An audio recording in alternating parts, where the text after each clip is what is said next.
sebagian objek pada information question. Sebagian objek, hal yang kebanyakan ditanyakan mengenai sifat dari si kata benda atau limiting adjective yang membatasi atau yang menggambarkan bendanya, yaitu descriptive adjective. Layaknya si subjek ya, sebagian subjek. Jadi ketika ada contoh rangkaian a beautiful girl, yang kita tanyakan ya a atau beautifulnya, your smart friend, your-nya atau smart-nya, karena dia dari limiting adjective-nya. Kalau menanyakan girl-nya bagaimana? Jadi harus menanyakan semuanya. Jadi nanti masuk ke keseluruhan objek. Nah, limiting adjective terdiri dari apa saja?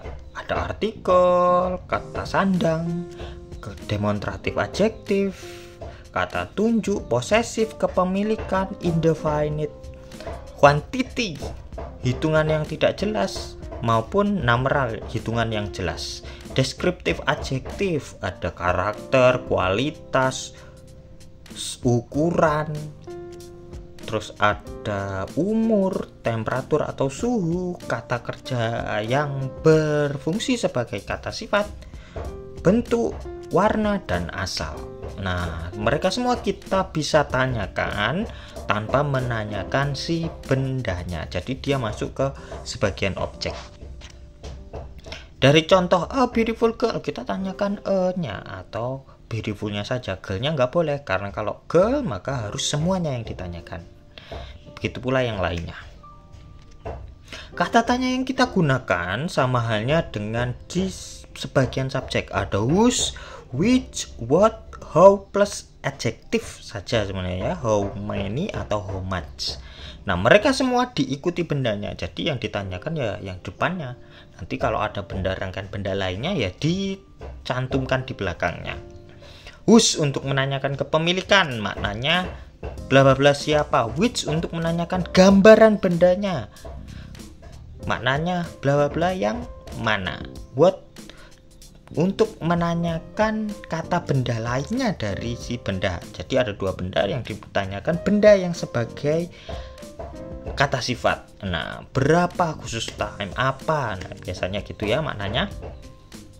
How plus adjektif, terutama many dan much, maknanya seberapa banyak, untuk jumlah, menanyakan jumlah yang bisa dihitung dan tidak bisa dihitung. Nah, bendanya khusus untuk how many dan how much diatur. How many diikuti benda jamak, how much diikuti benda yang tidak bisa dihitung.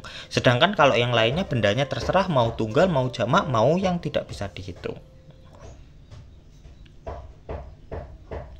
Rumusannya sendiri untuk membantu information question dengan mengganti kata yang ditanyakan dengan kata tanya yang sesuai. Setelah itu kita bentuk si kalimatnya dengan pola yes no question. Nah, ini ada kesalahan ya, bukan pola statement tapi pola yes no question. Nah, jadi di situ ada kata kerja bantu di depan subjeknya, baru kata kerja inti. Penyusunannya dengan mengganti kata tanya yang sesuai, kemudian kata tanya ditaruh di paling depan.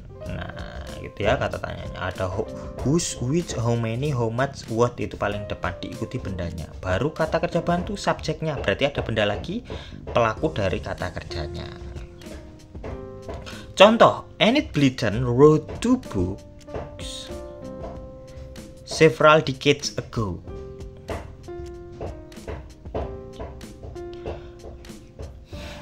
Enid Blyton menulis beberapa puluhan buku tahun yang lalu. Beberapa buku ya, di situ ada kesalahan. How many books? Nah, yang kita tanyakan itu duanya, jumlah dari bendanya, bukan bendanya, bukan bukunya yang kita tanyakan, hanya jumlahnya. Jadi kita pakai how many books. Lalu kita munculkan kata kerja bantu did Enid Blyton write several decades ago. Berapa banyak buku Enid Blyton tulis beberapa puluh tahun yang lalu? Jawabannya 2. Thanks for watching.